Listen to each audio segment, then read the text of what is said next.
Fala, galera, sejam bem-vindos a mais um vídeo do canal. Meu nome é Renan e hoje nós temos a presença de Guilherme Guimarães. Tudo bom, Guilherme? Beleza, Renan? E aí, tudo certo? Tudo certo. Seguinte, como que você se apresenta? Cara, eu sou o Guilherme. Em Aracruz eu sou mais conhecido, em Aracruz sou mais conhecido como Giga, né? Tenho 29 anos. Eu tô morando no interior de São Paulo aí há quase 5 anos. Vim para cá para trabalhar, né? Trabalho no setor sucroenergético aqui, numa usina de cana-de-açúcar. Eu sou engenheiro florestal de formação. Mas o quê? Sou noivo da Raíssa, a gente ia casar esse ano, mas por conta da pandemia jogamos pro ano que vem. Eu gosto muito de futebol, cara, sou fanático de futebol, gosto de jogar, gosto de assistir, gosto de ir para estádio, sofro pra caramba com o Vasco. Gosto muito também de acompanhar de política, gosto muito de tomar cerveja com meus amigos, e com a pandemia aí, infelizmente, tá difícil a gente se juntar, né? E sei lá, acho que é isso aí. É o seguinte, você falou muito de futebol e política.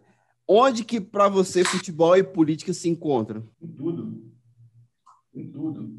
Cara, futebol para mim, inclusive tem um livro do Eduardo Galeano, cara, que é o Futebol ao Sol e à Sombra, que é um dos que eu mais gosto, que ele mostra muita coisa assim sobre futebol, mas sempre na narrativa que ele está trazendo sobre algum assunto, ele consegue conectar aí as questões políticas, sociais, econômicas com o futebol. E atualmente eu estou lendo o livro do Mané Garrincha, cara, chama Estrela Solitária também, que é um dos melhores que eu não acabei ainda, mas já é para mim um dos melhores que eu já li, e também traz muito essa conexão assim do Garrincha com a história dele, de vida e tudo mais. E, cara, futebol para mim para as pessoas é onde as pessoas se representam assim socialmente, o que elas gostam, para além da torcida, sabe, além do time que você torce.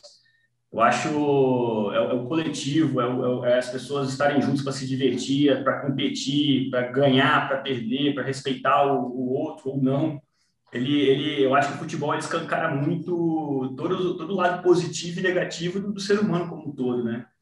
E eu faço muito isso, cara. Eu tento fazer muito esse link aqui do que é o futebol e o que são as pessoas em torno do futebol, né? Mas você não acha que essa questão que você falou de torcida, né?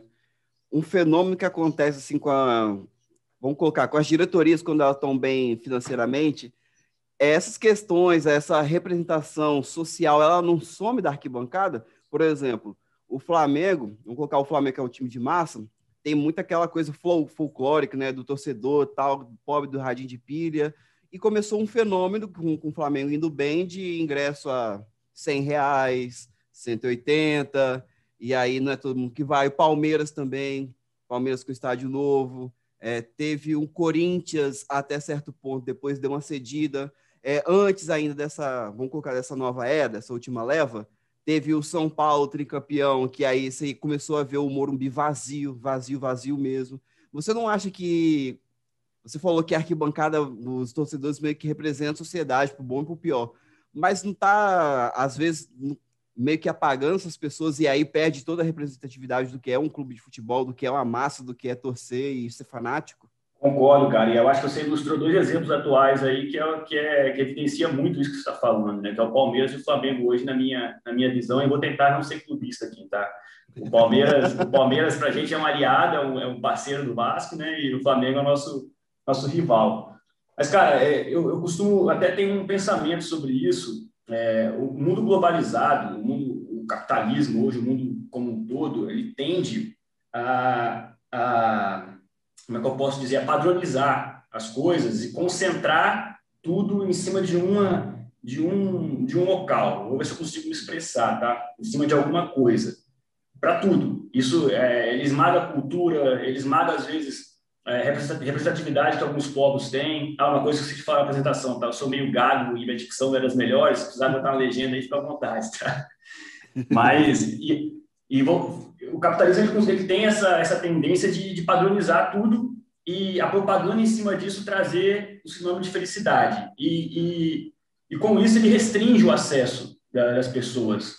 E eu acho que o futebol brasileiro tem passado por isso. Você citou o São Paulo da década de 2000 aí, eu não sei se ele ainda estava sendo muito influenciado por isso, tá? Eu já acho que já era um processo. E a gente vê porque muito isso, por exemplo, o São Paulo foi campeão de tudo e acho que depois do depois que o Muricy saiu e tal, o São Paulo não tinha torcida. Chegou que a diretoria começou a ter que fazer ingresso lá, R$ 10. Acho que foi o primeiro grande clube que colocou ingresso a R$ 10 sem motivo algum, entre aspas, né? Não para lotar para uma final, tipo assim, para ter torcida, porque aconteceu um fenômeno, tipo assim, que o ingresso era R$ 150, R$ 100, e aí o pessoal não ia. eu acho que vai para ter além disso, tá, Renan? Não é nem só o preço do ingresso em si, é tudo. O futebol virou uma mercadoria.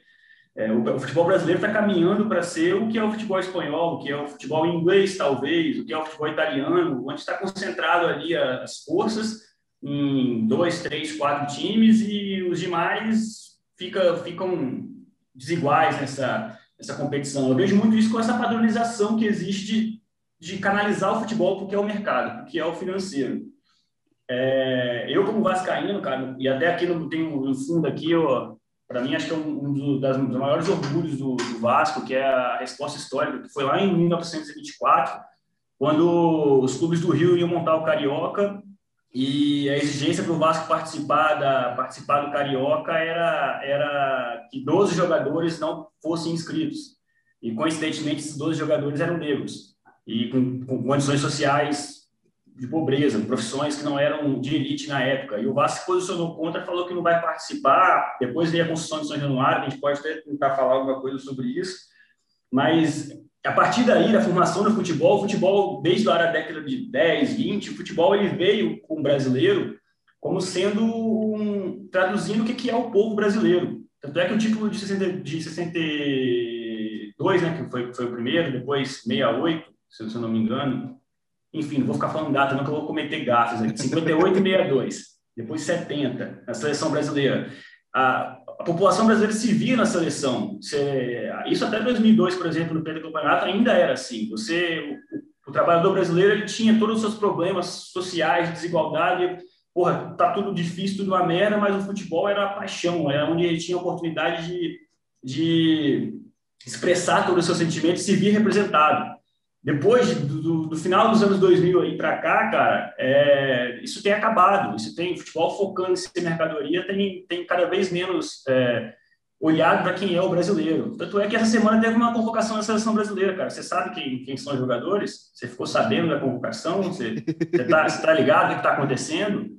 E é uma pena, cara. É uma pena. Eu vejo isso com muita tristeza. E além do que é o futebol, do cenário nacional, dos principais, eu também gosto muito do futebol tradicionalzão, assim, interior, né, cara? Aqui em São Paulo, acompanhei muito de perto o 15 de Jaú, mudei para Piracicaba agora e comecei a acompanhar o 15, mas veio a pandemia e parou. E é legal, cara. Eu gosto de sentar no estádio concreto mesmo, rodar 300 km de carro para ver um jogo, para chegar aqui, o Vasco chegar lá, o Vasco perder, voltar para casa puto, mas falar, porra, é gostoso. Eu quero tentar passar isso para os meus filhos também, sabe? Essa sensação. Ô Gui, você falou uma coisa, e claro que essa parte da história do Vasco é muito louvável, né? Da inclusão dos negros, de um posicionamento bem, digamos, claro sobre uma situação. Mas curiosidade, tá? Sem clubismo, curiosidade. Você não acha estranho ainda o Vasco com essa história, ser chamado de Vasco da Gama ainda? Vasco da Gama como grande conquistador e colonizador? E possivelmente, acho que, consequentemente, escravista? Eu não vou entrar muito no detalhe da história do Vasco, cara, que eu sei muito por cima, tá? Eu vou responder o que eu acho. A história do Vasco é de origem portuguesa e pode ser uma simetria ser feita assim. Eu confesso que eu não sei te responder isso daí, cara, eu nunca tinha pensado nisso. Eu sei que o Vasco ele tem uma tradição portuguesa que ele mantém até hoje. E, inclusive, que durante a história do Vasco também, os portugueses sofreram por serem portugueses também. Isso mais daqui para cá, né? Mas se a gente arremeter isso para o passado, não sei, pode ser alguma coisa a se estudar. Eu vou até procurar sobre o assunto, viu, cara? Eu nunca tinha pensado por esse lado. É justamente uma curiosidade, né? Eu não tô... Tipo assim, eu sei que, vamos colocar assim, vamos colocar os anos 60, 50, 40, 20, 1900, fazia todo sentido essas grandes pessoas se tornarem referências de determinado assunto, estátuas, né, prédios e ruas com seus nomes, mas quando a gente vem ressignificando as coisas, às vezes as coisas perdem um pouco de sentido, como, por exemplo, a gente viu os fenômenos de derrubadas de estátuas de pessoas escravistas. Sim. Não, recentemente, acho que foi ano passado, retrasado, no Dia do Índio, o cara do marketing do Vasco teve a infelicidade de colocar o rosto do índio para Cruz de Malta, na cara do índio, entendeu? Então, assim, aí logo depois perceberam a bizarrice que eles fizeram e foi consertado isso na rede, né? Mas, não sei, eu vejo assim, eu tenho muito, ainda assim, com um passado que pode ter aí de pontos positivos e negativos, eu vejo o Vasco como uma torcida muito, que não são todos, infelizmente, mas que ainda se posiciona muito em relação a diversos assuntos e de uma forma pioneira no futebol, não só hoje, como na história também. A gente pegar também aí os discursos de Getúlio Vargas em São Januário, com a criação da lei trabalhista, da CLT, o Vasco abria as portas para poder sempre colocar o direito do trabalhador em evidência, a política e tudo mais. É claro, cara, assim como tudo na vida, tem aquilo de bom, aquilo que a gente precisa melhorar, aquilo que é ruim, a história precisa ser revertida. Uhum. Se falar de Eu futebol, então perguntei fudeu, só de né? curiosidade mesmo, é que eu sempre pensei nisso, e eu nem sei até que ponto é correto, historicamente, falar que Vasco da Gama era escravista. Penso eu que seja porque era um grande conquistador, navegador, né? E indiretamente, no mínimo, ele era, digamos, escravista, né? Mas é só curiosidade mesmo, só para saber se sabia alguma coisa, mas enfim. Não, vou até procurar saber sobre, cara. E indo para a política, você vê alguma relação, digamos, do tratamento da pandemia, digamos, na sociedade e no futebol? Como que você vê a similaridade, diferença, digamos, das Cara, diretorias e dos governos, assim? se fala diretoria de futebol e Diretoria de governo futebol tratando o político, clube e as torcidas, e, digamos, os governos federais e estaduais tratando, digamos, a sociedade. cara, eu não vou cometer esse equívoco de não, por exemplo, de comparar, de questão de desprezo, por exemplo, como que se os diretores desprezassem, o dinheiro os diretores desprezassem os torcedores, porque eu acho que isso acontece. Mas eu não quero falar isso sobre a política, cara, porque a gente está vivendo um processo hoje no Brasil de que a demonização da política, você falar mal da política, é a principal arma de quem está no poder hoje. Então, e eu não acredito de forma alguma que política é tudo ruim, que não presta, que todo mundo é um bando de vagabundo e tudo mais. Eu sou totalmente contra essa narrativa. Porque, cara, você tem todos os tipos de político. Existem todos os tipos de prefeitos, de vereadores, de deputados, de senadores, de presidente, que o atual nosso é um bate no filho da puta, por exemplo. E não dá, eu não sei, eu acho que é uma comparação aí que não dá para ser feito, entendeu? O que eu sei é os dirigentes hoje brasileiros, a grande maioria estão focados no futebol, estão focados em dinheiro e desprezam a torcida, desprezam o torcedor brasileiro como o trabalhador brasileiro que merece a paixão merece exercer a sua paixão como futebol. Isso, na minha opinião, está matando o futebol. Eu não sei se meu filho vai ser fanático no futebol como eu sou, por exemplo. E tudo bem, a escolha vai ser dele, eu não vou obrigar ninguém a fazer nada, entendeu? Mas é uma pena que eu cresci com essa paixão, que é uma coisa tão bonita de coletivo, de torcer, de amar, de odiar, de ficar feliz, de ficar triste.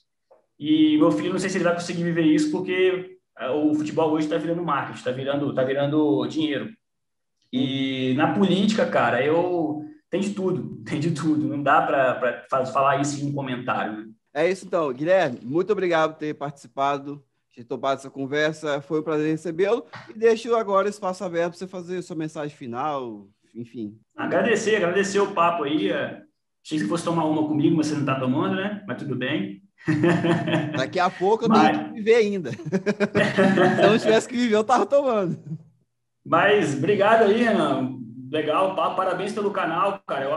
Eu tinha até uma certa resistência no passado a essa prática, mas eu acho que a gente precisa tomar esse campo também. E hoje a internet, os canais de YouTube, Instagram, Facebook, tem que dar espaço para as pessoas falarem também, entendeu? E, porra, vi essa entrevista do Suplicy, cara, vi a entrevista do Contarato, Excelente, cara, excelente. Isso é muito legal e precisamos disso. É isso, então. Muito obrigado, Guilherme. Muito obrigado a você que está assistindo. Se você gostou, deixe seu like, se inscreva no canal, ative o sininho. É nóis e tchau.